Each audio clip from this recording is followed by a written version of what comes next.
Well, someone say something funny first, and then that can be our opener, and then we'll start. Oh, I'll get right on that. So this is another case where we got a bunch of feedback that I thought talked about something we had covered in the previous show, but apparently we did not do a good enough job. So if we don't get the job done the first time, we'll go back and try again. This was about video games, and the topic came up when both of you had said that you had played video games when you were younger and didn't play them as much now. And we talked about why that might be, and I talked about the average age of a gamer, and then we brought out stats from the ESA, I think, on the last show, and talked all about this. And a couple of people wrote in to talk about the difference between people who play video games and people who are self-identified gamers. Some people wrote in to say, I just play a couple iOS games now and then. I certainly wouldn't call myself a gamer. One of the best ones I thought was Joe Lyon, who wrote in to say, this is a section from what he wrote, having put in hundreds or thousands of hours playing games over the past couple of years, I by no means consider myself a gamer. So, I mean, a lot of people put in the argument in terms of time, like, I just play it once in a while, not a big deal. But this guy plays games all the time. At his own accounts, hundreds or thousands of hours, like in playing during the commute, just obsessively playing games, finishing games or whatever, but does not consider himself a gamer. And the discussion was not about what I would call a self-identified gamer. It was just about the idea that, that you and Marco had said most people, like they thought it was a common thing that like you played games when you were younger and didn't play them anymore as an adult. Self-identified gamer is a whole other ball of wax. I mean, as many people pointed out, including Joe Lyon, like I watch TV all the time. Do I identify as a television watcher? No.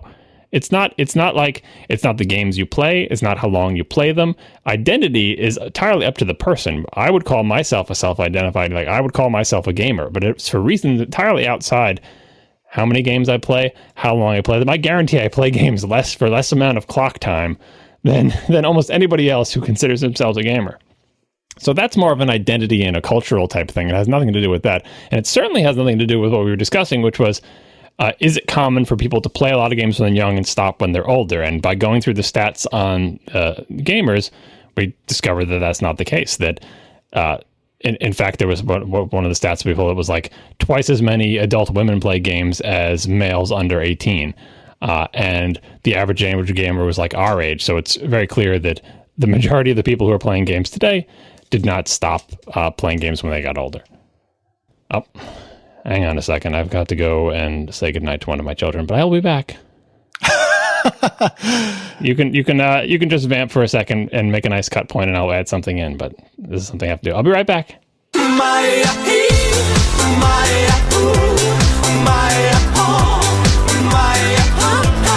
All right. Well, now you're never going to be able to make a reasonable edit out of this, but tough luck. What was I saying before I left?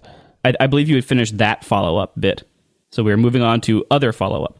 Yeah, I guess that's all I had to say about video games. But basically, the message that we failed to get across was that the entire discussion was not about self-identified gamers. That was not part of, this feedback from Joe Lyon said that we needed to define the terms better. If we did a bad job of that, I'm sorry, but we were not talking about self-identity. We were just talking about the phenomenon. Is it common for people to play games when they're young and then stop playing them when they're older?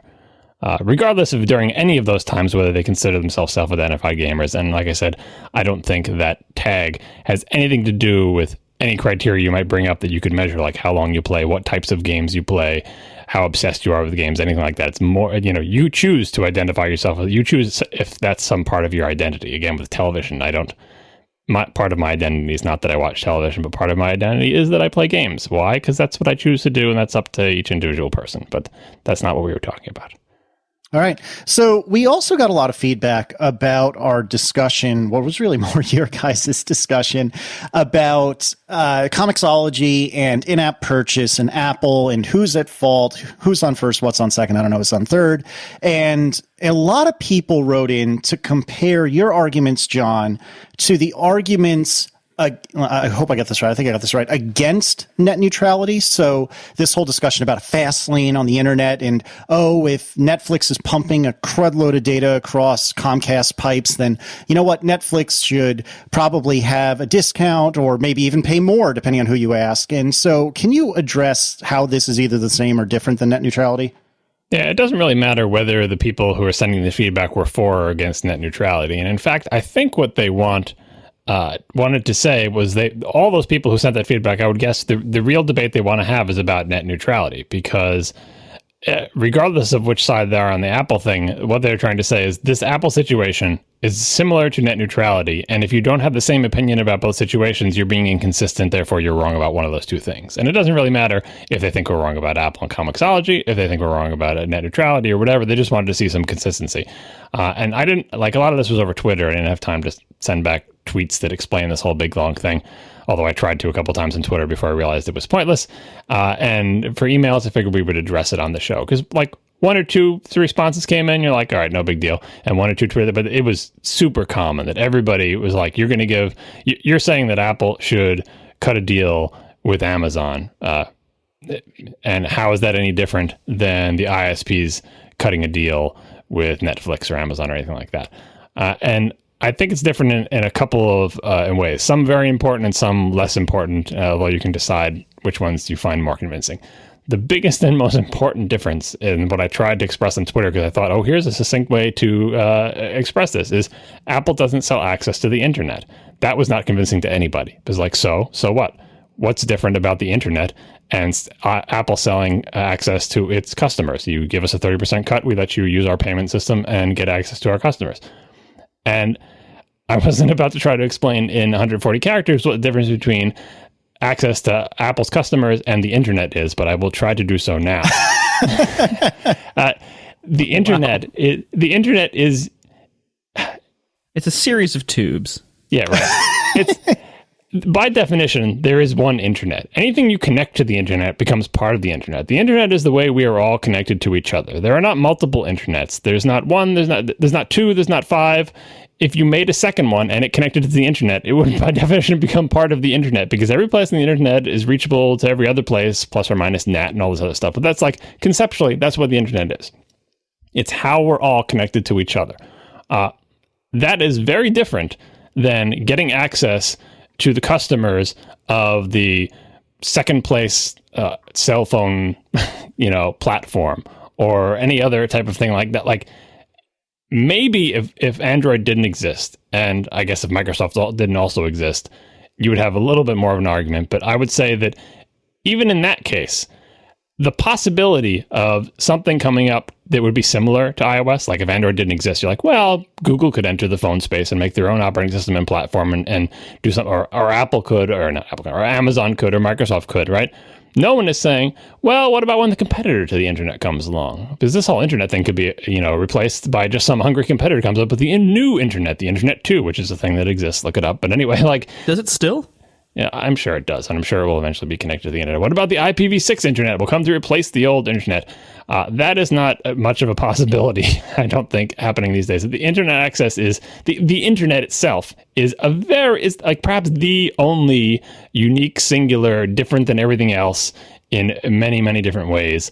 I don't think it's unreasonable to say that the internet is so different from the iOS App Store that it doesn't apply. But if you don't find that convincing, they're basically the same thing. It's a bunch of people connected through tubes to each other. It should be the same. The second part of this thing, and this gets into the nitty-gritty details of net neutrality, is in the United States, your choice for getting internet access are much more limited than your choice for cell phone provider. Pretty much anyone in the United States can get an iPhone, or has the opportunity to, if they assume they can afford it. They get an iPhone, they can get a phone that has T-Mobile prepaid, they can, get an Android phone, you can get one of my dumb phones.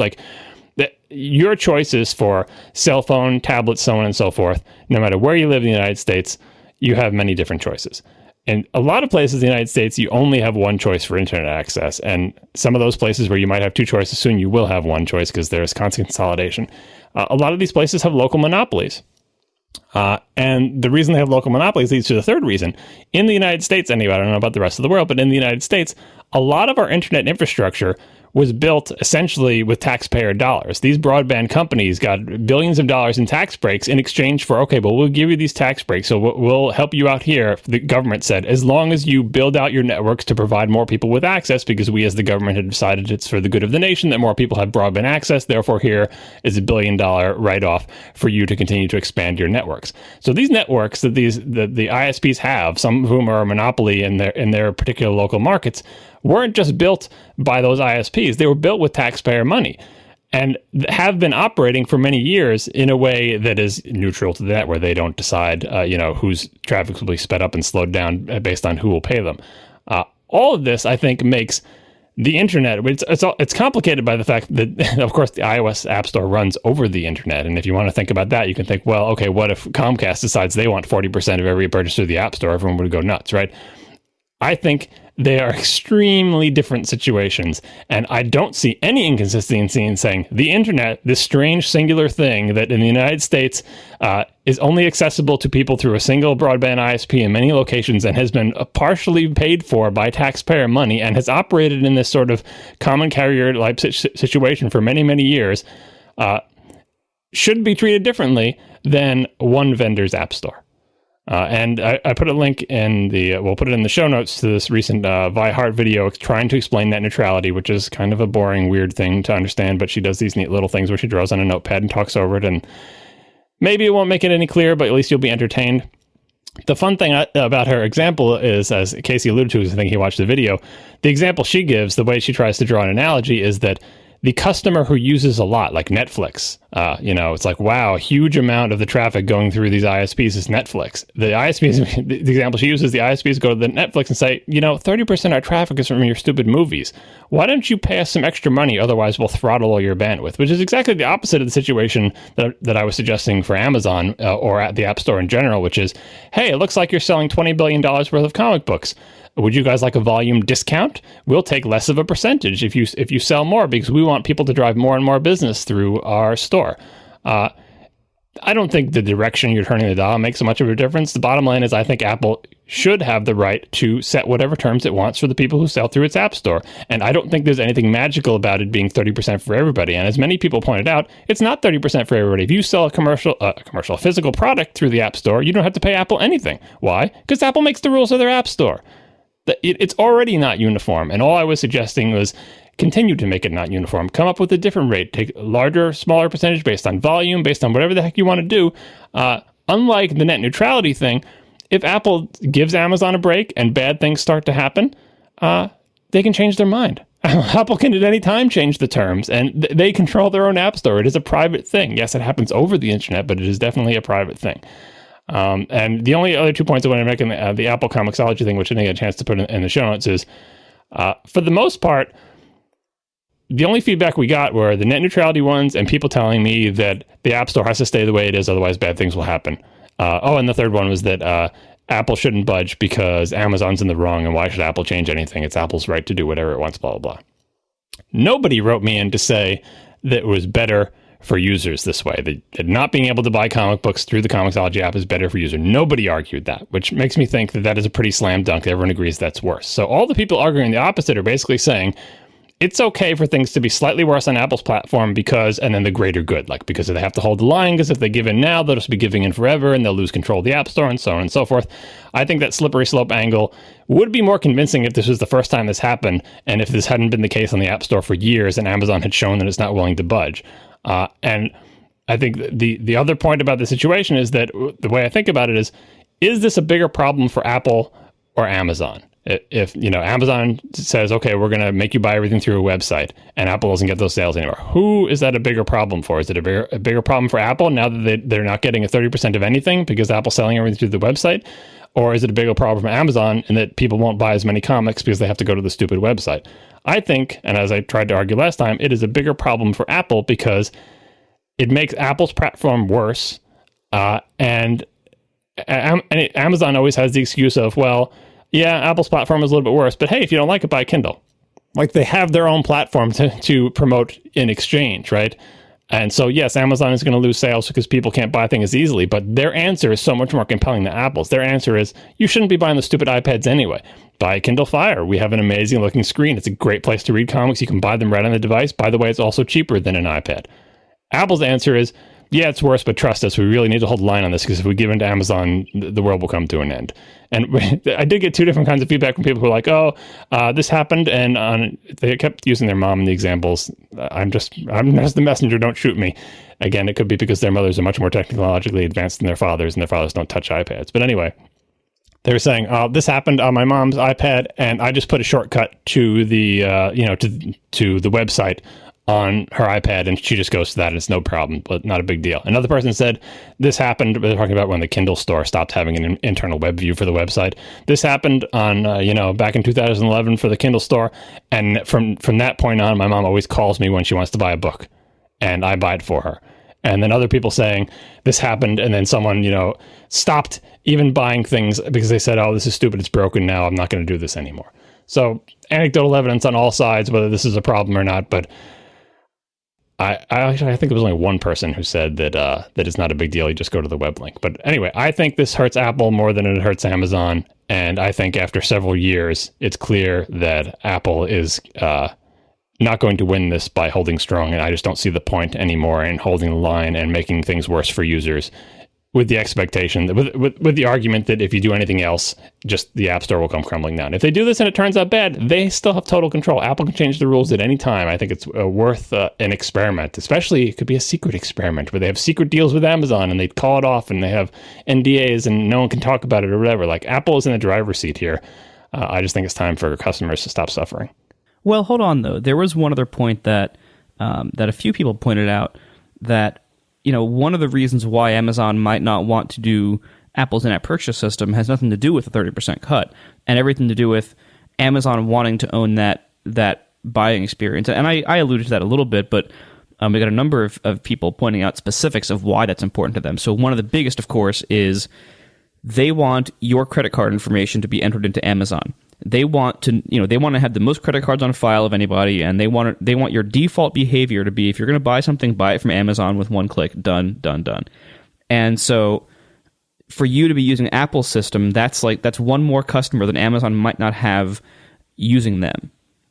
Also, Amazon extensively, when possible, and this has become less possible with big name ebooks because of the agency deal, but when possible, Amazon uses heavy price controls and price tweaking, and that's why if you go visit Amazon product pages for almost anything, it's kind of unusual to see the same price twice, and the prices seem kind of random, and especially on digital goods where they can fudge numbers, and they reserve the right on their app store to change the price of apps at will and stuff like that. Like there's all sorts of ways Amazon uses price control as a sales or data tactic, and they can't really do that at the kind of granularity and volume they would want to do it at in Apple's system at all. So, and again, so it's all, I think with Amazon, it's much more about owning that transaction, getting user behavior, getting everyone using Amazon and paying through Amazon. I don't think, even if Apple's system was free, I don't think Amazon would use it. Now, it is Apple's fault for disallowing them from using their own. That certainly is something Apple could change if they wanted to. But again, I think that opens up a weird can of worms, and I think that would be a bad precedent to set. Yeah, I don't think I still don't think allowing alternate payment systems is reasonable. I don't think anyone suggested that. A lot of people sent in email about this saying, basically saying, oh, they should never allow alternate. Yeah, they probably shouldn't allow alternate payment systems. Like you can see how that could be chaos and terrible and everything. And if it's the case that all Amazon wants is credit card numbers, because Apple has way more credit cards than Amazon does. That's someone threw around a stat recently, but it wasn't even close. And you would think Amazon would have more credit cards, but apparently not. But if that's the line in the sand that Amazon is making, I still think this is Apple's problem, and I think it's an even worse problem because then it's like, oh, what can we do? In fact, if we made it free, they still wouldn't buy. Like Amazon has things that Apple doesn't. Amazon has a popular store where people buy tons of stuff. Apple has a kind of semi-popular store where people buy some things, and apparently iBook sells comics too. But Merlin was saying that it's a terrible experience, and it's a problem. It's a similar situation that Apple was with Google. Google has something that Apple needs, and Apple decided, well, we're going to make our own, which is a good strategic move because you don't want to rely on your deadly enemy to be providing you with this essential functionality, but it's really hard, and Google's really good at what it does, and Apple tried to do some of the same stuff itself and didn't do that good a job, and it's getting better. What are they going to do now? As a platform owner, Apple has to figure this stuff out. They can't have a platform and say, do everything our way, but we're not going to use anything from Google, and we're not going to use anything from Amazon, and just everything's going to be a little bit worse. Like, their job as a platform is to encourage a rich ecosystem of people who provide awesome apps. And if everyone knows, if you're going to buy stuff, go to Amazon's platform. And if you're going to do anything with cloud stuff, go to Google's platform. But I guess anything else, this is Apple's problem long term. And I don't know what the solution is. I'm just arguing for, at this point, being stubborn and holding the line for another 3 years, as they've done with, allowing you to purchase stuff inside applications, is going to hurt Apple more than it hurts Amazon or more than it hurts Google. Unless, the other solution is Apple could just tell tons of iOS devices. Because if iOS had 90% market share, then suddenly this is back to being Amazon and Google's problem. But they don't. So for now, it's Apple's problem.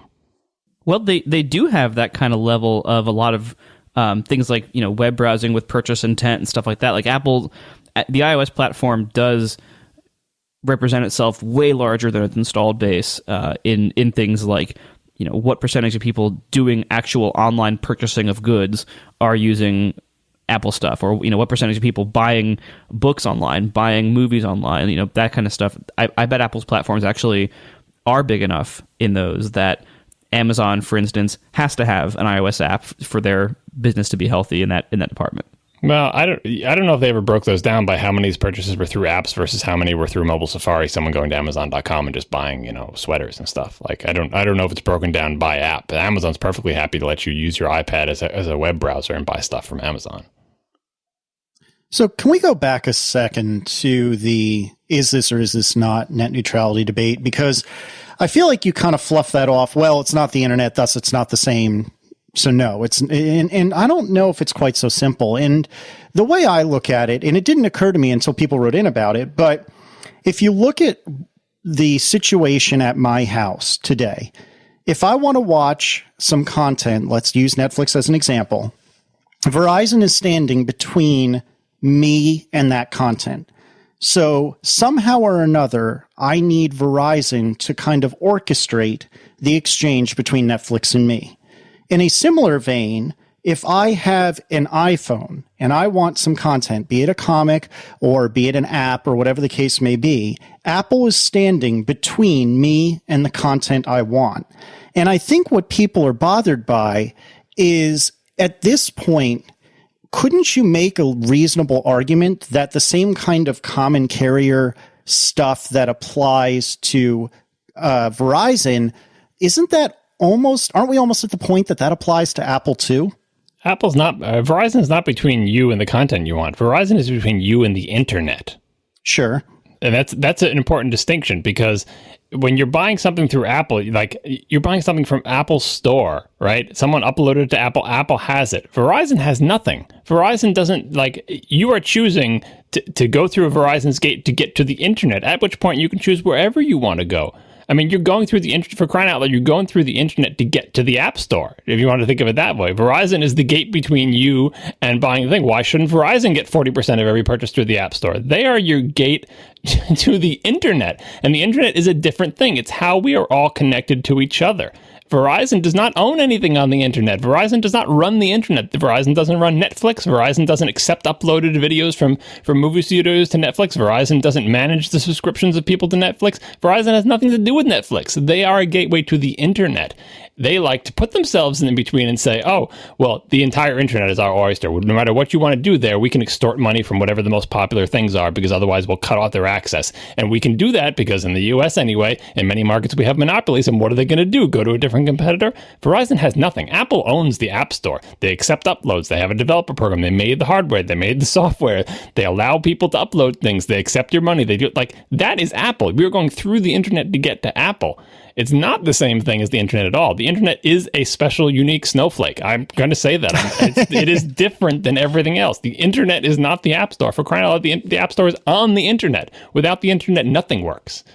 So simply because Apple made the App Store, we have to play by their rules, even if they're completely unfair. And owns it and runs it and makes all decisions about it. Is it a private entity? It's basically private versus public. And I think the internet works best and has historically been treated as a public thing that we all share together, because it doesn't work if we cut ourselves off from it and try to divvy it up into little pieces and disconnect. If you disconnect a subnetwork from the internet, that's it's not that you're not on the internet anymore. It's pointless to anybody. If the Northeast says, well, we're not going to communicate with anybody who's not in the Northeast, that's pointless. The whole point is we're all connected to each other through it. That's what makes the internet the internet. It is a unique thing. It should be treated differently than everything else. That's totally different than things that live on the internet. I mean, it is complicated by the fact that the App Store is on the internet. It would be simpler if it was just something that wasn't involved in the internet, but everything's involved in the internet now. That's the whole thing with net neutrality is like, if you allow regional ISPs to be gatekeepers and extort money for things they're already being paid for on both ends, they're getting to choose the winners and losers. Apple chooses winners and losers in its own app store all the time. They choose who to feature, they choose who to be rejected, they choose they choose to make the rules, they change the rules once your application is in the app store. Of course they pick the winners and losers in the app store. It's their thing.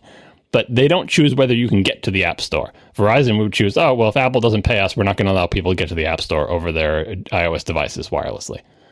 Right. It's almost as if you're creating your own intranet. Speaking of which, our sponsor this week is Igloo. Igloo makes an intranet you'll actually like. Now, they gave me this different read this time, but I figured I'd throw that in there anyway. So, it's quarterly earnings season. Time to read those highly scripted texts about revenue, margin, and earnings data.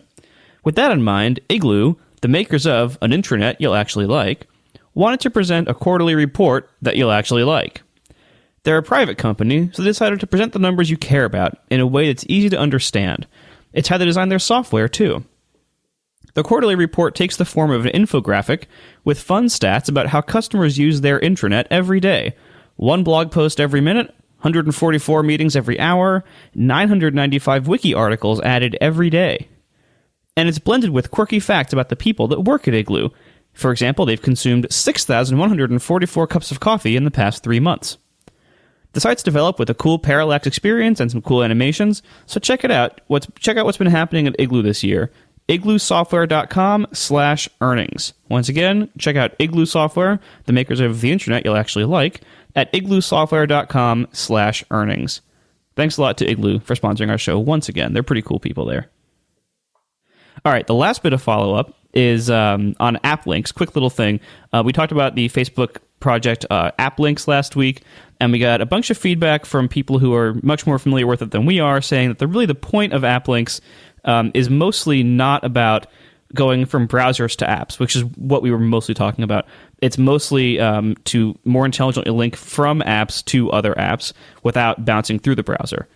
So, for instance, if like in the Twitter app, if they integrated app links and you link to an Instagram link, well, assuming Twitter and Facebook were talking, I bet Twitter would actually explicitly disable the Instagram link from working.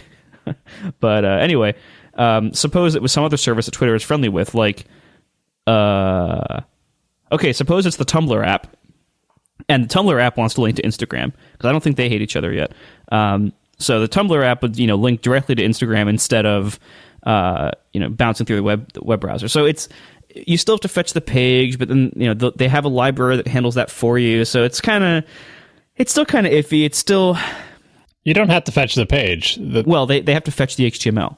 No, you don't, because that's part of the API. That's one of the things that people were pointing out to us, is that, because Casey brought that up as well, and I was looking at the doc. So the stuff is still in the page, but that's like the protocol. Like, how do you provide this information to the thing? But Facebook or somebody provides a library that, like they said, you can crawl the pages yourself and extract the information, but we also provide an API that basically you just give us a URL and we give you the equivalent app link. And oh, that's right. Yeah, the discovery service. That's right. Right. So they'll crawl them, and they'll so then you don't have to go out to a page and get it. If you're lucky, it'll be in a cache or a local thing, or I don't know. It boils down to the same thing, but basically they want to be able to, given a URL that I would go to on a web page, instead of going to that web page, have something else that has already been to that web page, extract the information needed to build the app link, and that take me deeply into another application. And hopefully the thing doesn't have to actually go to that web page, pull it up, and do that thing. Hopefully something has done it before.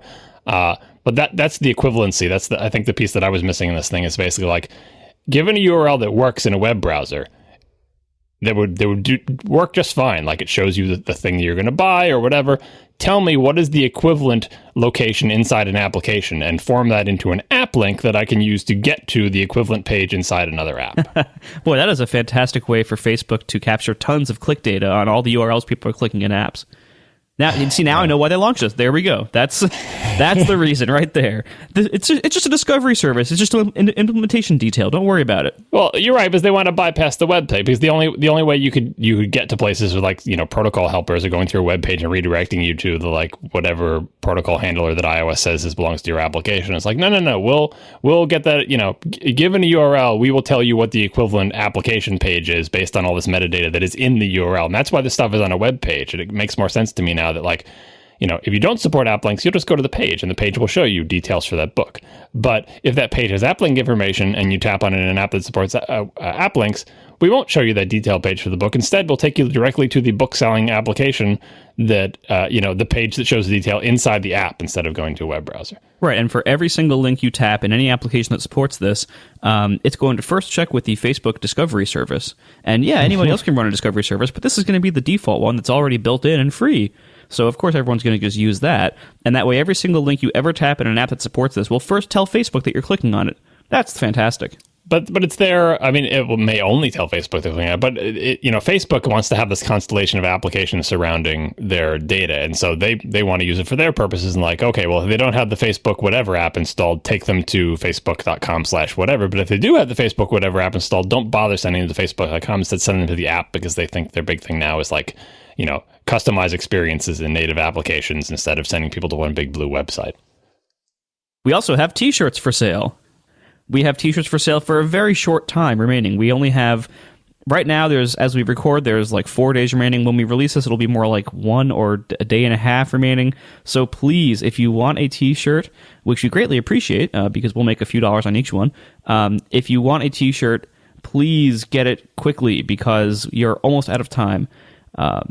But thank you very much to everyone who's bought them so far. The numbers have really surprised me. We've sold, as we record this, just under 1,000, which is amazing. I think I was estimating like a few hundred maybe at best, and so I'm very happy. So thank you everyone for buying our shirts. Yep, that's very awesome of everyone who has, and we appreciate it. So if you want one, go to atp.fm/shirt. And we did announce this on last week's show, and that was like your advance notice. So if you're hearing this show and it's like Sunday, you probably missed it already. This is only for the people who are going to download the show when it comes out on Friday, or I think Saturday you might have time. So you did have an entire week to try to get these shirts. I know people are going to be sad because they missed it, because people wait to the last minute and they can't decide if they want it or not. So if you're listening to this now and you think you might want a shirt, just pause the podcast and go see if the sale is still on. They're priced to move, people. Some people were asking if they thought the source code in the back would come out. Our answer is we have no idea, but we really hope it does. Otherwise, yeah, we have no way to tell. I mean, I made it as big as possible. I intentionally made the lines very short so that I could scale the text up and have it fit in the back. I also used Monaco Bold, so everything should be a little bit thicker, which should make it a little bit more likely to come out, I think. And we only used a few colors, so they can reuse the color without having to like dither it or anything weird like that. So I thought you were using Menlo. You didn't use Menlo? Oh, sorry, it is Menlo. You're right. Yeah, I use Menlo, so it doesn't look stupid. But so it should be relatively thick, so it should turn out. But we aren't screen printers, and we aren't Teespring, and because of the way Teespring works, we can't really get a sample first. Like, we have to just put them for sale before any are printed, including ours, and we will get them when everyone else does. So we think the code on the back will turn out, but we really can't know for sure until it does. So we can't really guarantee that, but we'll find out. If it doesn't, think of it this way: you'll have the T-shirt equivalent of the upside down airplane stamp. Yeah, I mean, like, I have a few other shirts from Teespring, and their quality seems really good. Like, they're a real screen printing shop. It isn't doing like what Cafe Press does, where it just basically like a transfer almost. They're actually it's a real screen printer, and they were able to get quite a lot of detail on the shirts I've had previously from them. So I have high hopes, but we'll see. All right, so we got some news about app.net yesterday. Is that right? Yesterday when we record this anyways. And it sounds like they're sunsetting their brand without sunsetting their brand. Oh, no, they're winding down. My apologies. No, sorry. They're winding down just the developer incentive program. App.net will continue operating on a forward basis. With nobody actually dedicated to it. Right. See, this is sad. I mean, I can't really say that no one saw this coming, because we all saw this coming, I think, but I just don't. I think they should have just killed it, and because I'm sure they're going to kill it. It's maybe they haven't killed it yet because they want to wait out people who have paid, so they don't have to try to deal with issuing refunds for like partially fulfilled subscriptions, that's a pretty good reason. But although if they were going to do that, they should stop taking subscriptions now.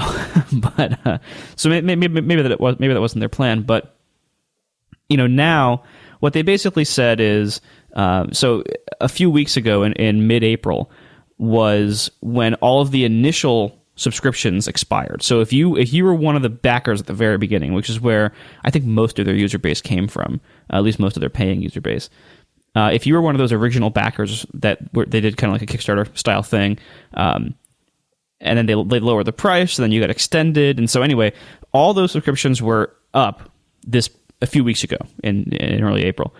And so of that massive original wave of backers, they basically said they didn't get enough renewals to be able to afford any full-time employees anymore.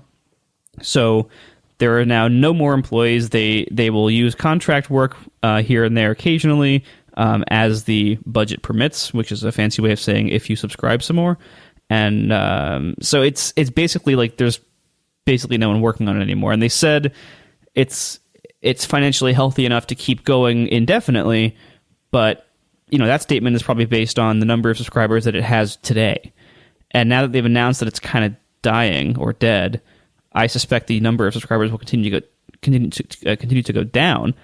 So I suspect that an actual shutdown is likely within probably 6 months. So did either of you guys renew when the renewal happened? I did, and now I regret it, of course. Same here. I didn't actually, because I just never use it. I do use it. I still use it every day. And, I'll be sad to see it go away, but, what can you do? Yeah, I don't really actively use it. I use it to announce that we're live, and there's somewhere to the order of 200 people that subscribe to that, and actually 204. And I use it when somebody mentions me, but that's it. I never actively go to app.net to just see what's cracking on app.net. The only time I ever go is if somebody's addressing me or I'm announcing that we're live. Yeah, I discovered when my renewal was coming up, I decided, you know what, I don't use this anymore, so I don't want to pay for it again. So let me convert my paid account to a free account. And to do that, you have to stay under a certain following limit. I think it's like 40 people that you can follow. It's something like that. And so I had to reduce my following list down to that number. And so what I did was I went through the following list and I just opened up all those people's timelines on app.net, and anyone who had not posted anytime recently, I assume had abandoned the service, and therefore I could safely unfollow them. And it was really, really easy to get the number down by that method, because so many people, I was actually kind of surprised, like how many people who I initially had followed were no longer using the service. So many people hadn't posted in months. Some of them hadn't posted in over a year. The service is about 2 years old. Some of them hadn't posted in over a year. Some of them had never posted, and they were like, I had followed them because of like a Twitter friend finder kind of thing. And it was kind of sad, and it was kind of sobering. I really think, there are people who use it every day, no question, but I think it's a really small group. And I've heard from developers of app.net.apps that there were just never enough users to really make development for it feasible. Yeah, you needed a critical mass of your friends to be there for it to be viable for you. And I went over there, and it became very clear very quickly that a critical mass of the people I interact with did not make it over there from Twitter. And so for a while, like, there was a tiny little bubble of people over there that I would talk with in that arena. But it was clear that most of my interactions were still going to have to take place on Twitter, because that's where everybody was. And app.net became kind of like a back channel for Twitter because of the small subset of people who are, driven to app.net by anger at Twitter or by just, desire to have things like that. Could be an interesting back channel for commentary and stuff, but it was never going to be like enough people didn't move. And with things like this, with platforms where you are seeing things other people write and other people are seeing things that you write, audience is king. And if the people you want to follow aren't posting on app.net and the people you want to read what you're writing aren't on app.net, then you're just not going to go there. And, I didn't read Brianna's post yet, but she did a thing basically like, I have an Instapaper, of course, that it's not a technology problem, it's a social problem. And as unfortunate as that is, like we thought they had some of the social aspects from the developer facing side, they had better than Twitter. They figured out how can we make it how can we make a win-win situation for developers to use this platform? But the biggest win they didn't put in there, which Marco pointed out, is you got to have a lot of users because there has to be a large potential customer base. And if you can't get that, it doesn't matter that you do all those other things right. Everything else flows from, well, yeah, but who's there? How many users do you have? And we make fun of that, like, eyeballs and big growth rates. And, it's like, but you don't have to make everything free for everybody and just make the entire world use it, but you do have to meet some minimum, and they just never met it. And then we can go, 2020 hindsight and say, what should they have done to get more users? Marco, I think, has talked about probably the biggest reason, which is waiting way too long to do a free tier, and that just put a stopper on the entire service for like an entire year. Yeah, I mean, that was the big thing. Like, it was noble of them to try a paid model, so they could avoid the weird advertiser creepiness phenomenon that all these free services have to turn to make money. That was an interesting idea, but the problem is, and we all I think knew it at the time, the problem is that for a social product like that, you need as many people as possible, and by putting up the paywall right at the beginning and having no free tier, having everything be paid only at the beginning for almost the whole first year, that was really, really fatal. And furthermore, they even after they made a free tier in, I believe, early last May or last April. But for a while, you had to have an invitation from somebody else, and there were a limited number of invitations. So you had to be invited by a paid member. Now, that I think was fatal also. Even more fatal, like beating a dead app.net. Even more fatal because when they did finally go free, there was this big asterisk. Well, it's free, but you can't just go sign up. It's free, but you have to be invited, and there's very few invites. And they eventually removed the invitation requirement, but everyone had already been told that this was now free, but you need an invitation. So it's like, and no one got the memo when that requirement was lifted. And so even people who were on the fence about it, once they learned it was free and then were kind of turned away by the invitation requirement, they probably didn't go back after to check, is that requirement still there? It's really hard to strike that balance, though, because it can't, the whole thing we're talking about, if you make it free for everybody and nobody is ever motivated to do the pay thing, you've just killed your service. Like, that's the whole point. They were trying to make a service that was sustained by the people who use it. So you have to strike that perfect balance. Free that it gets people in the door, but that the, sort of like Dropbox has found, I assume, the balance for themselves, which is, you can use Dropbox for free until you reach a certain quota, and enough people are going to reach that quota and pay for it that it pays for all the freeloaders, right? And that is really difficult to strike that balance. Making everybody pay on a service that is going to live or die by the number of people who use it is really difficult. Maybe they were fooled by the initial enthusiasm of an alternate service to Twitter, but everyone who joined quickly found out, well, most people I know don't care about what the hell Twitter is doing to developers, and they're back over there on Twitter, so I guess I'm going to go back there too. And yeah, the invitation thing could have been, throttling for load or trying to build hype or a combination of them. A lot of big services do that. Gmail was invite only in the beginning. Like, that's not an entirely crazy thing, but it's all about timing and balance. Did you do it for too long? Is the balance incorrect? All those people who found they could go to free, all like those dedicated people, like I use app.net all the time, but I can get by with the free tier. Well, that's bad. Like the fact that you found it easy to get to the free tier, like that is an incorrect balance. By that point, it was probably too late anyway. But what I was thinking of the things they could do, things they could have done. A lot of people, and I think Marco, as you as well, blogged about this, like focus. They seem to try a lot of different things, and a lot of people have said, oh, well, they were all over the place, but no one knew what they were. They didn't concentrate on any one thing. That's why they messed up. But the other side of that coin is, what if they had tried to do one of those things for the entire time? We would have been saying, you should have tried different things. You should have tried file hosting. Maybe you could have been an API for applications. So, I mean, it all stems back to the same problem. They did not find a way to get people onto the service, and every other problem they have is like, falls out of that. Maybe, but I don't know. I mean, at the same time, like, all these different things. That was all effort that was expended. That was not trying to get people on the service. It was trying to add value for people who are already there to maybe in the future maybe get some more people to sign up. But like it's every one of their major API pushes, every one of their major new products or aspects of the service is the kind of thing where it's like, oh, this will be great once more people are here.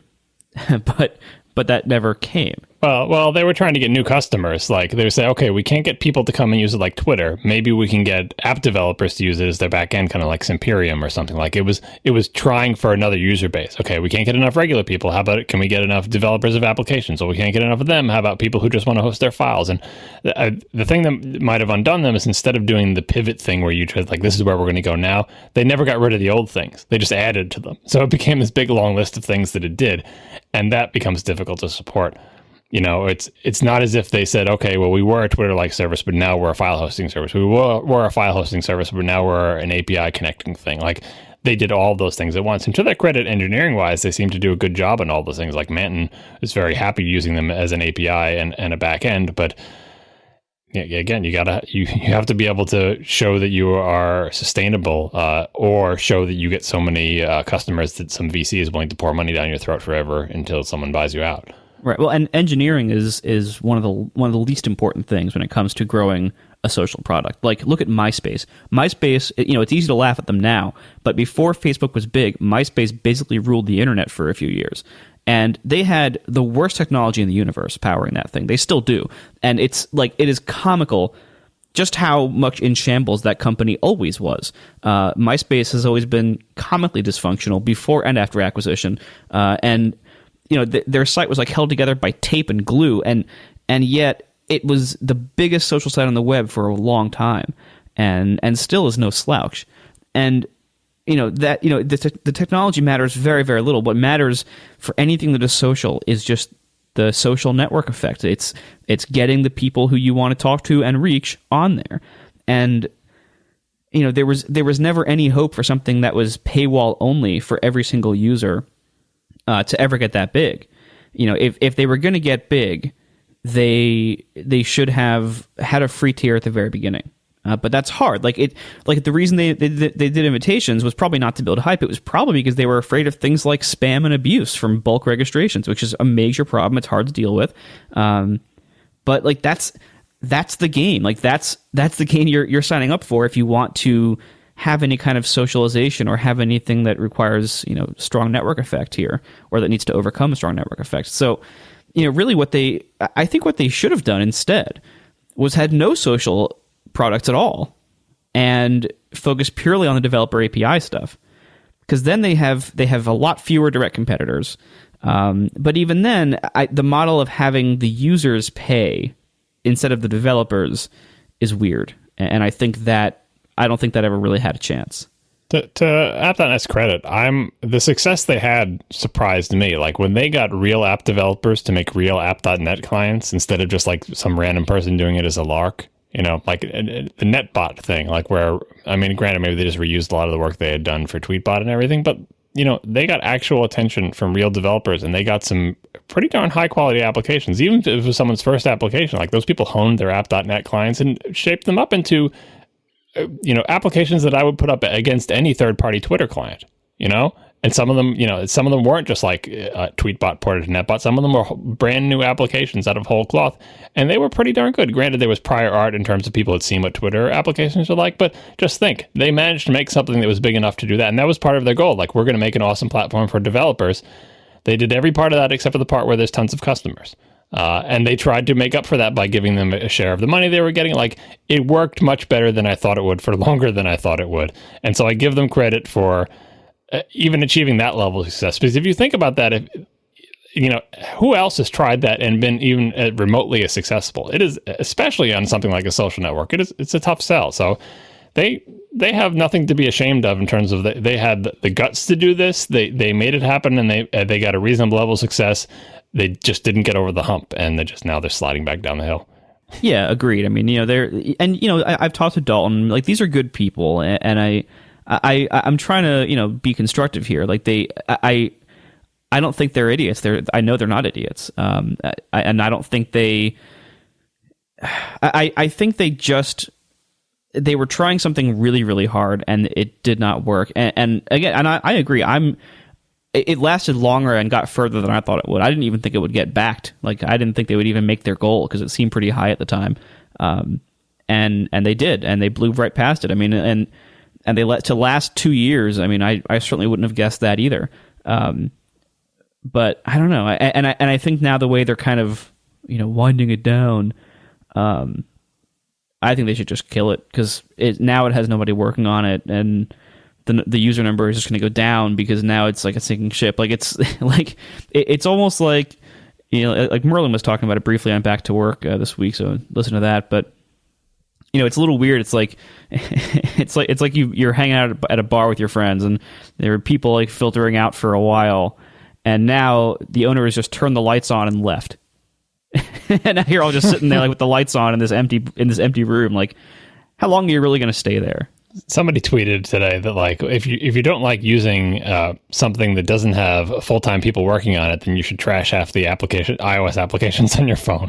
Because there's a difference, because, like, obviously a service is different than a bunch of bits on your. But this is a problem all over. Like, this is why people are wary about signing up for things or using applications, and that's why big successful companies have some kind of advantage, because it's not like a fly-by-night thing. You're like, well, if depending on the company, like Apple, Microsoft, Google, you figure if this thing goes away, it won't be because the company went out of business. It'll be because it could be because they changed their mind or whatever, but you're not worried about the viability of the company because they have billions of dollars, and you figure that gives them at least a couple of years before they go down the tubes, right?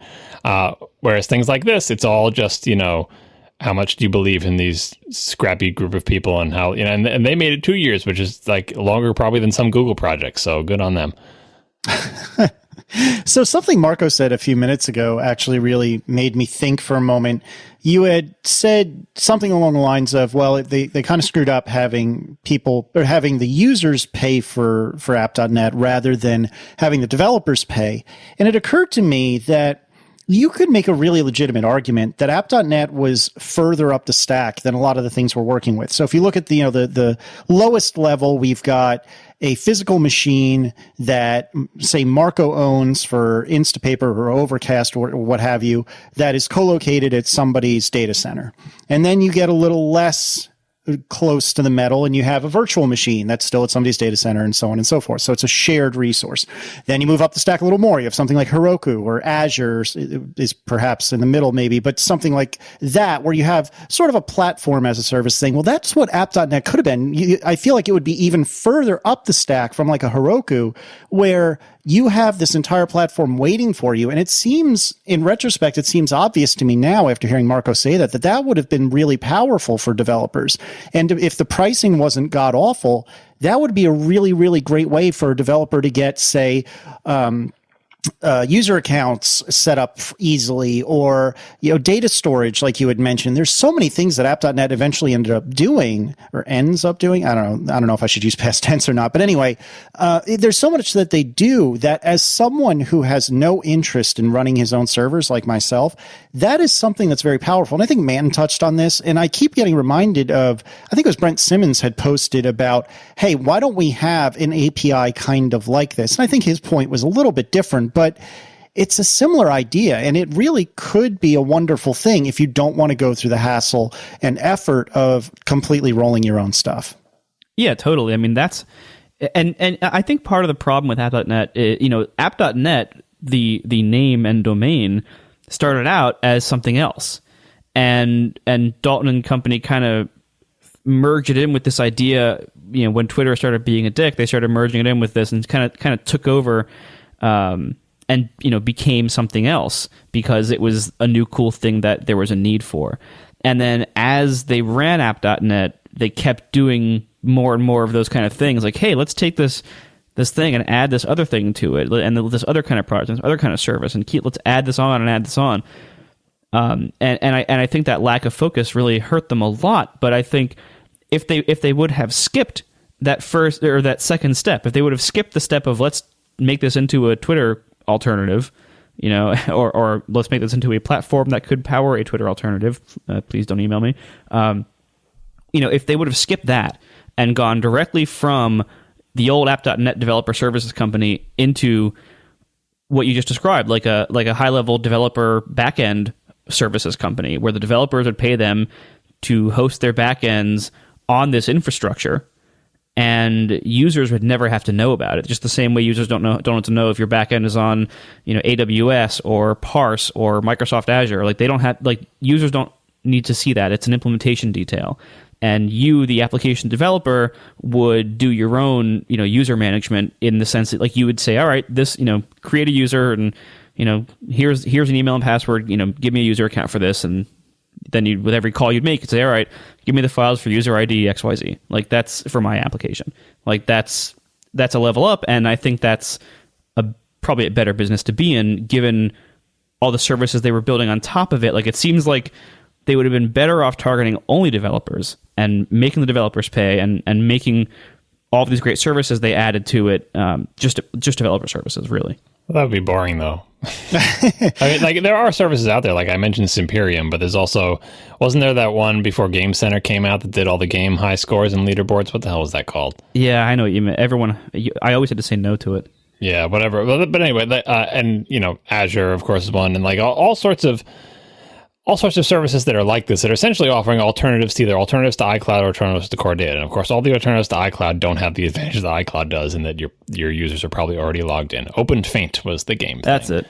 Yeah, like, but that's, and Simperium is like for a sort of alternative to Core Data, simpler kind of document data storage, and App.net was even more general. Like, but the thing is, I don't know any of those services are like burning up the charts, and those companies are being wildly successful. At the very least, App.net got to do something different, which was this weird Twitter-like thing. They got to run the experiment of, how does 256 characters feel compared to 140? My answer to that is it feels pretty good. I like it. And I wish Twitter was like that. What about out-of-band metadata? The answer to that was, it's really hard to get clients to support it, but it's kind of a good idea in theory. The conversation threading, lots of all the experiments they ran. I mean, if Twitter wasn't a bunch of butts, they would use it as like, hey, these guys did all the research for us by trying a whole bunch of crazy things, and some worked and some didn't. But Twitter doesn't care about any of that stuff anymore, unfortunately. But if they did, App.net did a good service to them. But I think the user goodwill, the people who did enjoy App.net and did enjoy the community that was there and everything, is probably going to have a more lasting impact than all the experiments there, and more lasting impact than if they had just become another company in line with all those other companies that I mentioned. And I don't know how those companies are doing well. Maybe they're doing fabulously well and I just don't know about it. But it seems like there's a whole bunch of them, and every once in a while, one of the big dogs comes and squishes them. Like, I don't know how OpenFaint is doing now that Game Center is out. Maybe they're doing great. I don't know. But like Azure and stuff, Microsoft has the advantage, and that, like, App.net would have to pay, S3 or AWS or Azure or something, because they don't, they are a reseller of other services with software on top of them, whereas Microsoft itself or Amazon itself or Apple itself doesn't have that extra margin in the middle to give to some other party in the chain. So they're always going to beat you on price, and people who own platforms are always going to beat you on platform integration, and that's a tough business to be in. So maybe they would still be in business if they had chose that model, but I don't think it's a recipe for runaway success. Oh, I don't know about that. I mean, they would be a value-added provider. Like, they would have this great system built on top of raw hardware. Like, if you look at a service like Heroku, the markup is insane. I mean, there's tons of profit to be made there by adding convenience and by building in functionality that developers don't have to write themselves. Like, that's... Yeah, but they're never going to do, like, they would have to pay Amazon if they use EC2 to deploy on. They would have to pay, Doesn't Heroku do that? Well, I don't know. I'm saying Heroku is not burning out the charts either. Like, I'm saying, there's always going to be someone who can offer the same service for cheaper, or the same service with better platform integration. So it's a tough business to be in. Like, you're always kind of, you're trying to find the little area that someone isn't covering. Like, OpenFaint probably thought it was like, great, Apple's never going to do anything with games. We're all set with this. And they were doing well for a while. And then Game Center comes, which sucks and I hate. But it really took the wind out of their sails.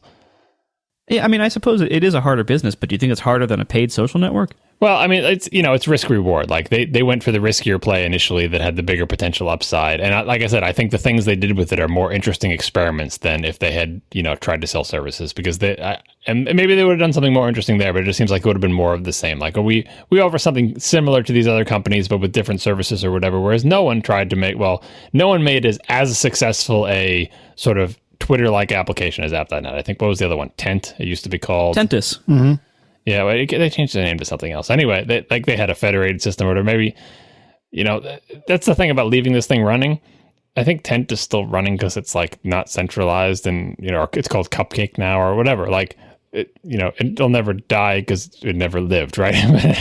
At app.net, if it just limps along for years, like sleeping, who knows? It could be like IRC, or people forget about it until you realize, oh yeah, IRC is still there and it still works and still does what it's supposed to do. And especially if they open source everything, app.net, the protocol and technology could rise again in the distant future. Stranger things have happened. NatureBox delivers delicious and nutritious snacks to your door every month. Go to naturebox.com/ATP to get 50% off your first box. These are smarter snacks you can feel good about, with no high fructose corn syrup, no partially hydrogenated oils, no trans fats, no artificial sweeteners, and no artificial flavors or colors. They're better for you, and they're nutritionist approved. When you sign up, you'll get a discovery box filled with surprise snacks.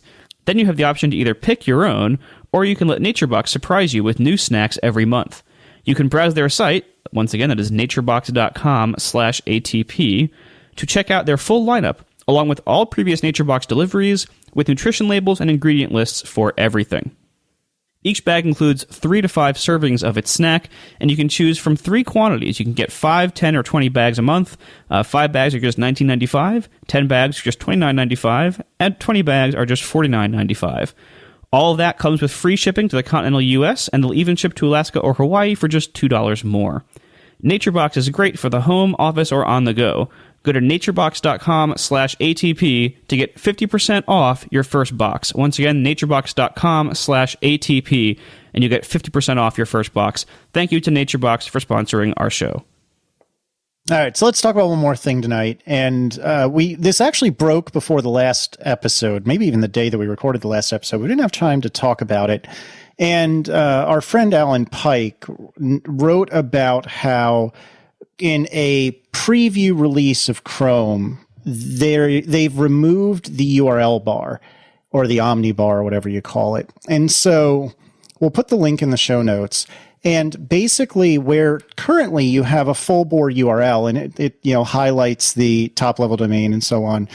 So it highlights like Amazon.com, for example. Well, now what it would be is it would show that you're on Amazon.com, and that's it. And then everything else is just a search Google box. And the internet seems to be really upset about this. And I got into a couple of conversations on Twitter with a couple of people about this, and people who are really fired up and really angry about it. And not Alan. Alan seems to be kind of ambivalent about it from what I recollect from reading this. But anyways, while I don't like it personally, I'm not so sure this is such a terrible idea, and I'm curious to hear what you two think about it. I saw it come up in my beta because I'm on the beta channel, and immediately did. I should have done this first, but now I've learned that by the time something shows up in the beta channel, there are 8,000 web pages explaining how to turn it off. So you just got to type Chrome restore address bar, and like the number one hit is someone telling you how to do it. But at this point, I just go immediately to Chrome /flags and then find the little setting that turns it off and do relaunch, and I restored it. But like the reason I had to restart it is I'm a web developer. I need to see the address bar. Like it's kind of important to see that, and I'm assuming they will always include the feature to turn it on because some people are web developers, but most people are not, and that's where we get into like, is it a good idea to hide this to this degree? And I'm not so sure. Like, not because I think, you always have to show the address, and people I don't think people care about the address bar. I don't think people ever even look at it. And I don't like the idea of people phishing with the things with the big long username with an @ the username looks like a host name and people think they're at apple.com. They're not. And that's why EV certificates for SSL are good, because they put the little green thing. Like, there's a lot of important progress we should make in terms of the UI of highlighting the parts that are important to people and making it not be free-form text. But by the same token, the web works on URLs, and you may not need to expose all the nitty-gritty details, but there needs to be something up there that not looks like a URL necessarily, but that show that all the parts of the URL show through in all their glory, because URL design and URLs is a thing you can copy and paste out of an area and send around, I think is still an important part of the web. And it could work without it. I can see a scenario where you have all the same features. You don't need to swipe over some text and copy and paste it. You can just use a sharing link and say copy URL and paste it into an email. And then when you paste it into the email, it could look different and you never need to see those parts. But I think the path of least resistance for this thing that we have, like URLs are not going away and people are going to want to share them over text mediums. So they have to exist in some form. So I'm all for stopping all the things that are bad that people do with URLs and pinning down different parts of it. But I still think you have to be able to deal with it as text, even users who don't know or care what it is, because even those people might want to send an email about it at some point. Yeah, but the problem I have with what you're saying is I don't see any need to look at the full URL outside of when I'm trying to share it. And, people in the chat are pointing out this is the behavior that Chrome is having or will have theoretically is exactly how Safari works in iOS 7 today. So if you look at a website, all you see at the top is the host name and top, and so caseylist.com, for example, and that's it. And it's not until you tap in the URL bar or if you go to share that you actually see the rest of the URL. And what I'm saying is I don't think there even needs to necessarily be a tap in the URL bar to see the rest of the URL. The only time I think an average person would need to see the URL is just like you said, John, in like a share sheet or something to that effect. Web developers or developers in general absolutely agree with you that, yeah, we're going to want to see it. But your average user, I just don't think it's relevant. And additionally, from anecdotal experience, I can't think of anyone other than my dad who's pretty geeky who would ever type in a URL. Most people I know just go to Google to look for what they want. Yeah, like I'm not saying it has to remain plain text. I mean, in the iOS situation, obviously you do it for space constraints. I think the iPad, I don't remember what the iOS 7 iPad app looks like, but I mean, on the phone, it makes perfect sense. Like you don't have room to show all that stuff. But like, and I'm not saying you need to show it as full bore text, but there are portions of it. Like I would like, how like sometimes they have something that ends up being raw text, but they show, for example, if it's like a comma separated list, but they show those little capsule bubbles because the theory is that people can deal with those capsule bubbles individually instead of, behind the scenes, it's just comma separated text. You talk about in like email? Yeah, like in the same way that they do with the EVSSL certificates where they show the big green box that says apple.com so you can be sure it's from apple.com. Like, by all means, turn the address into a series of bits of UI, but I think you'd still want people to be able to, like, back up one level in the hierarchy like you can by command clicking the title bar in Safari. Like, I don't want people to be afraid. I don't want it to become sort of like the thing that you don't touch. I don't want people to be afraid to go up there and like backspace or, it's not for the average person, but like for regular people, like there's no reason to shut out more people. People who are currently comfortable messing with the address bar, who are just on that borderline, locking it down like this will scare them away. And I think that just is reducing the pool of people who care about URLs. And, that way lies the madness of URLs as generated by terrible web content generators in the early 90s, like front page URLs for the original what is it? The original CityDesk URLs. Remember those, Marco? Oh yeah, all the zeros. Yeah, URL design is part of the web, and yes, very few users ever touch it, but I don't think it's worth locking it down more. Like they're already ignoring it. Locking it down more doesn't help them. It's like, well, previously they were screwing things up. No, they weren't. They don't even know that thing is up there. Like those people can hide that if they want, right? But if you're going to have it visible at all, I would like you to get rid of the bad things that are about the current URL.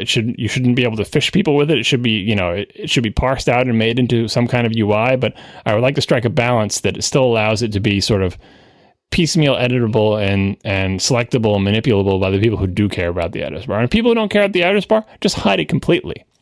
Like, don't even include a token for it or anything. Just make it, like it is on iOS. Make that the default if you want to. It's just that I think that there's no reason to scare away the people who are on the borderline now who just tweak it a little bit, because I think that is a reasonable interface. Like, we don't want people to use a command line or text or whatever. But I think our history with the GUI has shown that while the GUI is vastly superior for almost all things, a couple of things are actually useful for text. Just think of all the email clients that let you start typing in a to address, and then we autocomplete and turn it into a little token. That is a text interface with augmentation, rather than saying, every time you want to send to somebody, you have to open up this widget and scroll through and find the person or something like that. These hybrid interfaces that allow you to type freeform text and also give you, affordances to quickly turn that into a sort of an immutable capsule so you're not afraid you're going to screw it up or whatever, that type of design for the address bar seems appropriate. And in the same way that the text fields for to CC subject in an email client don't go away, we just make really good versions of those. And I think that's what the address bar should be, is a really good version of a place where people see and manipulate text who care about it. And if you don't care about it, then yeah, just hide it. Yeah, I mean, it's a hard problem because we as geeks recognize the significance of URLs and the power of URLs, but in reality, in real world use, they are a significant usability problem, and they're very confusing to people. And people, what Chrome did in this beta, and I've heard from various people on Twitter have said like this is probably not going to stick around. But it was an experiment. But we'll see. I bet it'll get there eventually because it does benefit Google tremendously. But I think it's hard for us to accept. But this is how people use the internet, and not just like super novices, like almost everyone. And there's lots of problems with URLs like security and the phishing attempts and stuff like that. But the fact is, showing the little lock icon for SSL pages, showing the big green bar for EV SSL certificates with a company name in it, telling people to look for, make sure you're on PayPal.com before you type in your PayPal password. The fact is that doesn't work. Most people don't check for those things. They're in practice, these efforts really are not worth a whole lot. We think they're effective. To us, they make sense as nerds, but the vast majority of people don't even look at this stuff. They don't pay attention to URL security. They can't tell whether they're on PayPal or not. If it looks like PayPal, it is PayPal to them. Stuff like that. Like it's really hard to meaningfully improve URL security. And it's all down to just actual human nature and human behavior, and there's not a lot we can do about that. You want to be able to tell them, like, people won't do the right thing. But in the case where someone is asking, I want to do the right thing, tell me what the right thing is. If you can't easily describe it to them, that's a problem. So I think at the very least that the bar should be, if someone is on the phone with you and saying, I can't tell if I'm on PayPal.com, if you know what browser they're using, you should be able to tell them something quickly. Instead of telling them, scroll really far right in the address bar and make sure there's no @ sign, because that's just a gigantic username that begins with www.paypal.com or something. You know what I mean? Like, if you could tell them, look at the big green thing to say paypal.com and in the Chrome UI, like, that's not nothing, right? I mean, getting back to how this is good for Google, though, I think that's one of the dangers of this is that, yeah, people use the internet that way, but for example, when you see a billboard with a URL or something in it, imagine with Google, being evil in the future of saying, even if you type in http://www.apple.com, we will do something different with that. We'll never take you to apple.com. Even if you saw that in a magazine ad, even if you saw it on a billboard, everything is a Google search. And we control, suddenly we control a huge portion of the internet because, say, Chrome becomes way more popular or whatever. You don't want to give the browser vendor so much control. And there are situations where human beings will have to deal with URLs in a non-electronic form. And I don't want to scan a QR code, right? So paper is not going to go away. And I wouldn't like a situation where no matter what anyone types in that thing, it does a Google search, because that gives too much control to Google or any browser vendor. I think you need to strike a balance. Maybe the current thing is the right balance. I didn't use it enough. I immediately turned it off. Maybe that is the balance I'm talking about. Some people in the chat room are saying it more or less acts the way I'm described. Just that it's something to watch for. You don't want to make everything into a search, because then whoever you choose as your search vendor is like your gateway to the entire internet. And unfortunately, that is how most people use the internet anyway. Right. And that's exactly the point I'm driving at, is that why stand on tradition? Why not embrace the fact that from what I can tell, anyone who wants to find out the website's address, they're not going to think to type in facebook.com. They're going to just type in Facebook to Google, or have a bookmark perhaps, and that's how they're going to get there. So let's just embrace the fact that the URL doesn't really mean much to anyone but nerds. But on subsequent visits, if you type app, it completes to apple.com, and when you hit return, it doesn't do a Google search for apple.com, it takes you right to apple.com. I see my parents do this all the time. If they change the autocomplete not to behave that way, but if you visit a site frequently and you start to type something, people will figure out that oh, if I just hit return now, like it won't go through a Google search. It will, because you go to apple.com constantly or google.com or, whatever your local newspaper's website is or whatever. It will be the first autocomplete completion, not the Google search for it, right? If you're going to some random place and you just type a bunch of stuff, then yeah, you'll do a search. But if it matches the .com, that's usually the top thing in the result.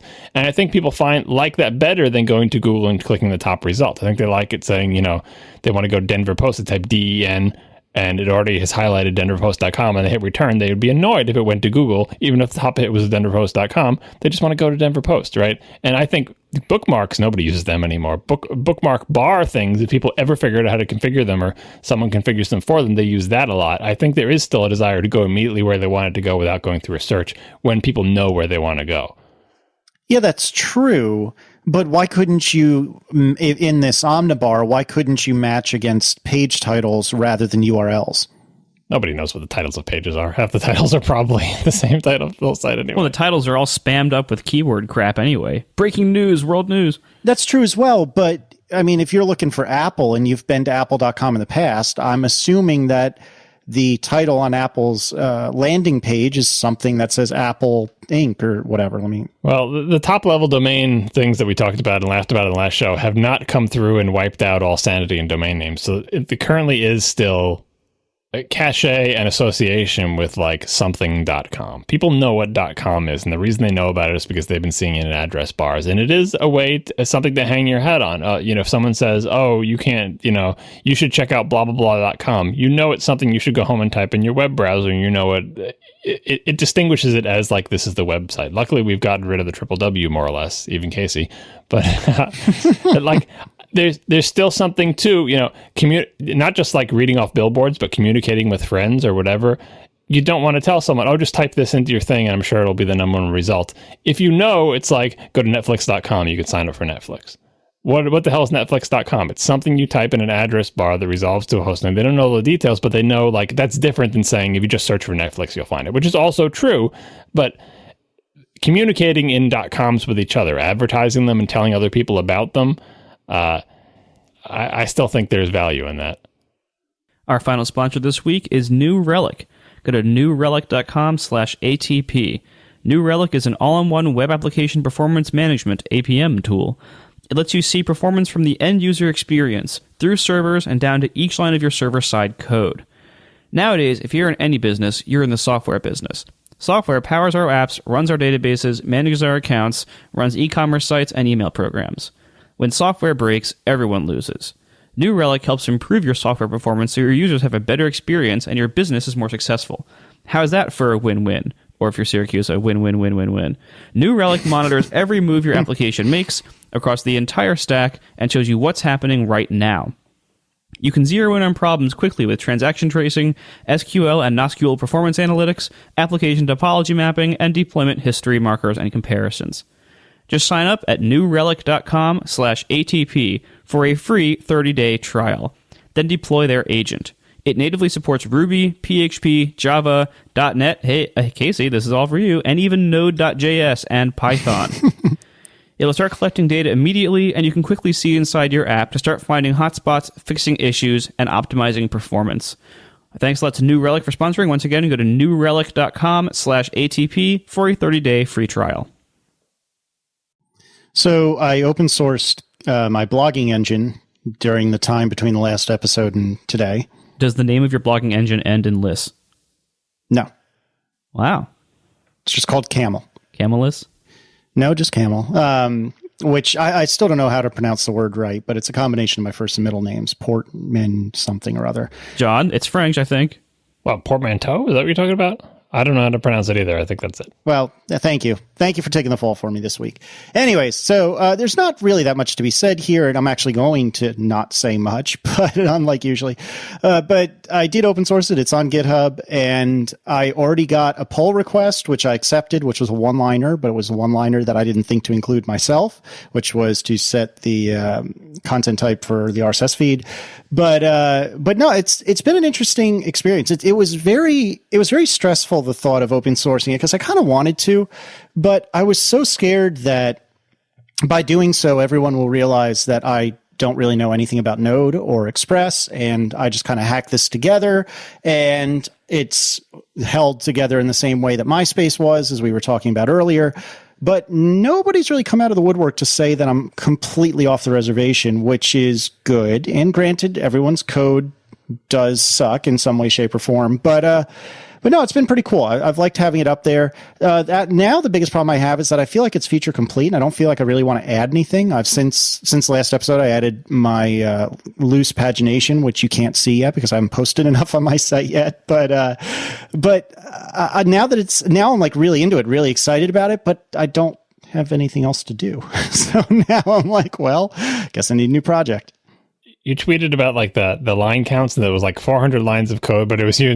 What were the stats? Well, let me run it real quick. It's going to take me a second. But what I tweeted was that I had a roughly 405 lines. I'm trying to get there right now. Hold on. I had roughly 400 lines of code that I had written. Let's see. Clock. Camel. So let's see. Okay. So 448 lines of code for me right now that I wrote myself. So now I'm going to look at the Node modules, so all the third-party libraries that I imported, and it is 956 unique files, 94,580 lines of code. See, now I feel less bad about my ridiculous static content blogging thing, because I was going to say, you wrote 400 lines of code, and it's like, I don't have 400 lines of code in any single file. Like, but then, in the Perl world, like, well, not in the Perl world, but in my world, I like writing frameworks. Unlike Marco, I have this problem. I like writing tools. I like writing frameworks. So I'm not going to use someone else's framework. I'm going to write. First step in writing and making a blog is first write a framework for making web applications. Second, write a blog using that framework. Third, and so I have a tremendous number of lines, but I have way less than 95,000. But, I've essentially made my own. In Perl, you got to make your own object system. So I made my own object system, use that object system. Wait, are you really serious? What a great language. Yeah, it's great. Oh, that's fantastic. Yeah, that's definitely the best language of all the moronic languages we use. Oh, you can't talk, Mr. JavaScript. Yeah, JavaScript, you're making your own object system too, so let's not throw stones here. We can make a class-based system out of this prototype-based system. We'll just, anyway. The amazing thing is that PHP actually has a really good object system. It's probably the best between these three languages. Well, the thing, not to go on a sidebar here, but the thing about Perl is like the ability to build your own object system means that people keep making new object systems in Perl, and it has allowed us to have 5,000 different object systems and sort of, evolutionary kind of let's converge on something that's good. So the bad ones go off and die and we get new ones. Whereas if you have an object system built into a language and that's the only way you can do it, if that object system is bad or becomes bad in the future, you have no choice but to move to another language. But Perl, it's like, well, let's throw away that one. It was crappy. We'll make a new one and go again and again. And so it is a little a test tube for different object-oriented experiments, and a lot of the experiments that have been done in Perl 5 have led to Perl 6. But anyway, I feel better about my giant code base because it is still way less lines than all those Node modules, even though I happen to write all of them because, I just like making frameworks. Well, on the one side, I tweeted it expressly because I thought it was remarkable.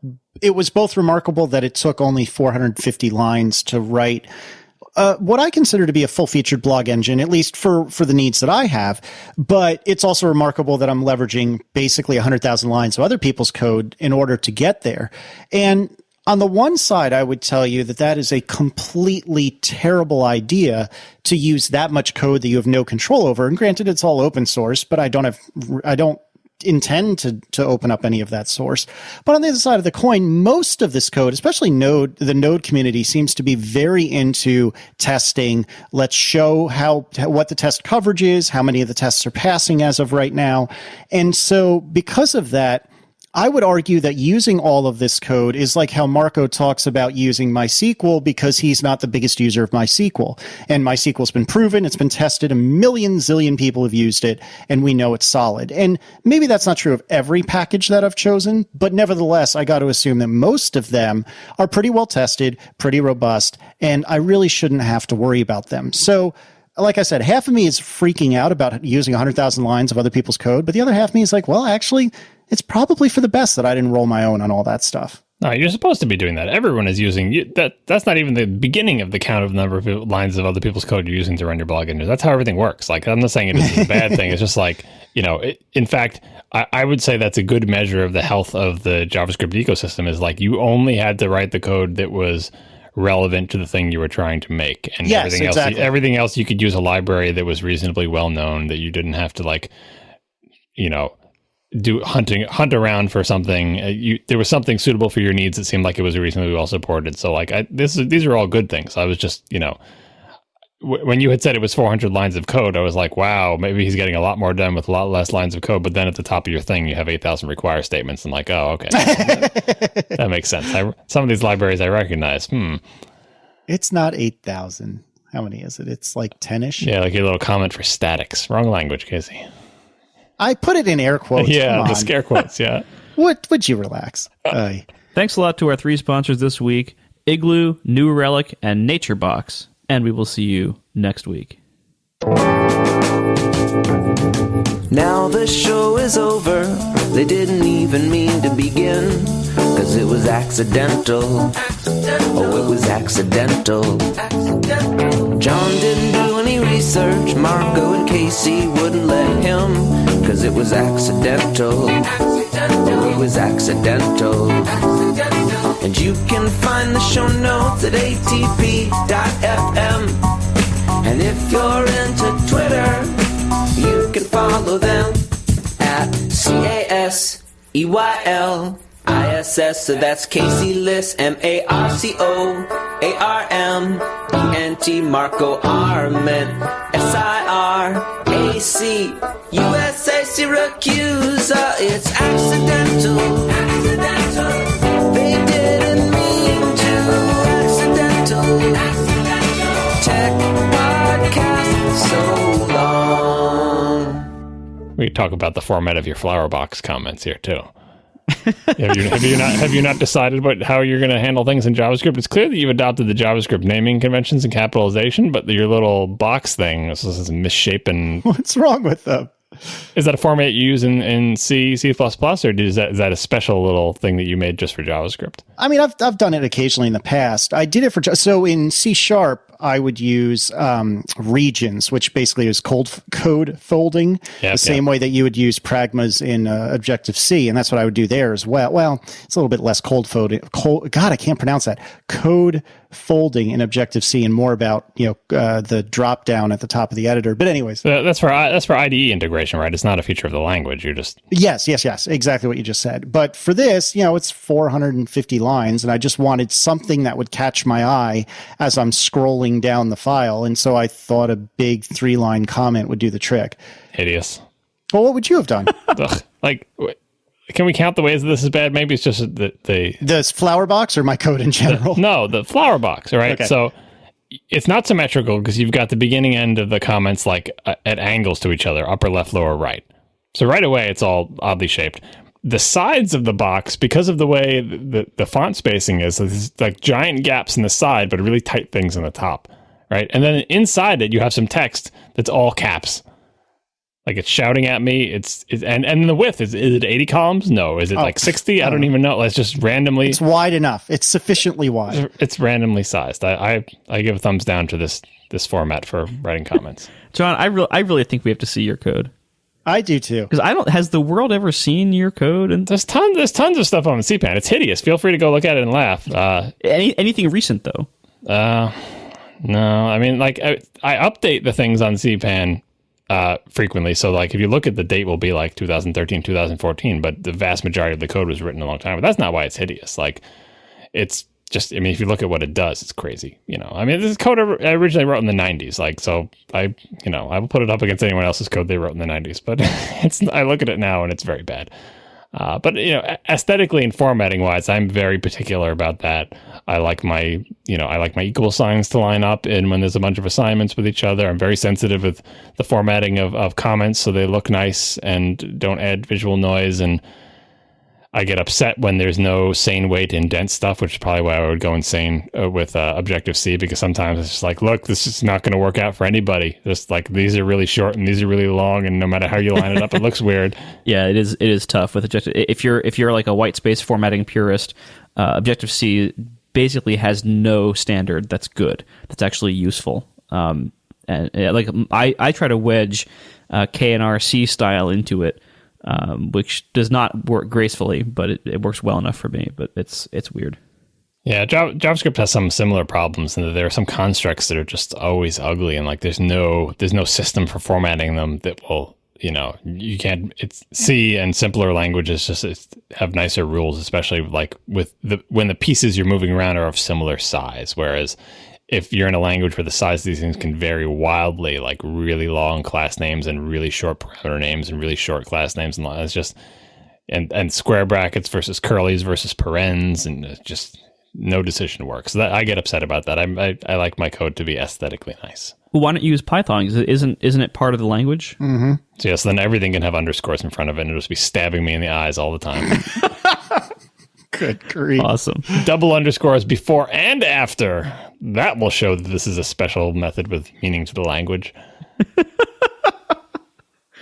Well, and the funny thing about this code, my code in Camel, is that I tried my darndest, and I think I succeeded in doing the thing that I hate so much in Objective-C and C#, which is when you have, say, like an if statement, having the opening brace on the same line as the if statement. I would prefer them so that the braces are all in the same column, and JavaScript is not that way. And so, like in a function declaration is another example. So function, all post-paginated, some parameters, open curly, new line. And it drives me crazy. Yeah, that's K&R-C style. Like I've been doing that for a while. Oh, it's the worst. I hate it, but it's the JavaScript way, and I'm trying to learn. Yeah, no, I if you look at all the Perl code that they just posted in the chat room, like that was my chosen style, always matched up vertically, opening, closing curlies in any language that I did, in any C-like language.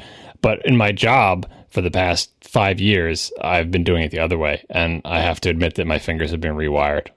It's unfortunate. Like, so now when I have to go edit my own code and to fix bugs in these cpan modules or whatever, I find myself doing it the other way. And it's like, yeah, it's, a lot of it is what I still maintain that other way is better, but I mean, it's not better enough that the way where they vertically align. Yeah. Like but it was not something I was going to argue. Like, it's not better enough to make a difference. So, God, you guys are nuts. Oh, this code that I'm looking at of yours from Rose is absolutely terrible. Also aesthetically, because in the languages I'm used to, if is not a function call. It should be if space open parentheses. Yes. That is an example of a style that I've changed. I don't do that anymore. I put spaces after the if. I don't know why I didn't put and spaces after the my. Like there's many things that I look in this code that I do not do anymore at all. What about the not operator?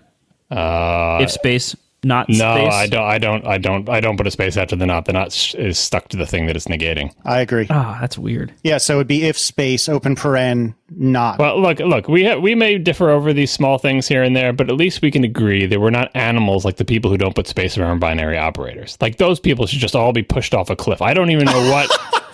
And there are people out there who will defend that. And it's like, everyone can be, braces here, braces there, space after the exclamation point. But come on, space around binary operators, like that's just disgusting. Like just jam everything up again. And there are people out, you think they don't exist. I don't know if you have I've met them. These people who are like, no, there should not be spaces around the equal sign. Are you crazy? Plus, equals, minus, they just jam it all together. And, it doesn't matter what the context is. And those people are just, I don't know what happened in their life that made them do that. You ever see PHP code so PHP had this stupid idea of let's make the string concatenation operator the dot, which is also used for other things, but we'll make that the string concat operator. Where do you think they got that from? What is that? Is that the Perl way? Yes. Stupid. That's not a compliment. Perl probably got it from awk. It's great. It's much better than plus, as you'll learn when you try to do stuff in JavaScript with it. Yeah. Is this a number or a string? You'll find out. Whatever. We'll wing it. Yeah, but Yeah, so that was. Oh, I also recently discovered the whole thing about like how JavaScript doesn't really have a good integer type. like Brent Simmons tweeted or blogged about this. Everything's floats. Yeah. Well, welcome to JavaScript. Yeah, so you have basically the equivalent of I think 53-bit integers at best. So yeah, if you were using it 64s in your app, yep, good luck getting it into JavaScript.